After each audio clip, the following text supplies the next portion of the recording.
নমস্কার বন্ধুরা, আজকে রান্নার রেসিপি নিয়ে চলে আসলাম। এই যে এটা হলো সিম বিচি দিয়ে চাপা শুটকি রান্না করব। প্রথমে আমি তেল দিয়ে দিলাম পরিমাণ মতন, পেঁয়াজ কুচি রসুন কুচি সব দিয়ে দিলাম। এটা আমি ভালো করে ভাজা ভাজা করব। ভাজা ভাজা করে ওই যে লবণ অ্যাড করলাম, এখানে হলুদ মরিচের গুঁড়া অ্যাড করব, করে ওইটাকেও আমি ভালোভাবে ভাজা ভাজা করব জল দিয়ে। দেখতেই পাচ্ছেন, জল দিয়ে ভালো করে ভাজা ভাজা করব। তারপর আমার শুটকি মাছটা দিয়ে দিব। শুটকি মাছটা আমি ভালো করে ভাজা ভাজা করে নেব। যত ভাজা ভাজা করব রান্নাটা খেতেও ভালো লাগবে। এটা হলো আমার সিম বিচি দিয়ে চাপা শুটকি। তোমরা চেয়েছিলে রান্নার রেসিপিটা দেওয়ার জন্য, তাই আমি চেষ্টা করছি আমার মতন দিতে। একটু দেখে নেবে কেমন হয়েছে রান্না করে।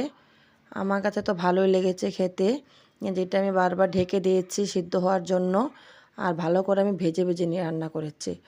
এই জিনিসটা একটু ভাজা ভাজা থাকলে চাপাটা খেতে ভালো লাগে। এই যে আমার রান্নাটা প্রায় হয়েই গেছে। আমি বললাম অনেকবার ঢেকে দিয়েছি জল দিয়ে দিই। এখন জলটা দিয়ে পরিমাণ মতন আর একটু ভাজা ভাজা করে নেব। তোমরা বলবে কেমন হয়েছে নতুন রান্নাটা, শীতের সিম বিচি দিয়ে চাপা শুটকি। এই যে রেসিপিটা অনেকটা সুন্দর হয়েছে। তোমরাও জানাবে কমেন্টে কেমন হয়েছে বন্ধুরা।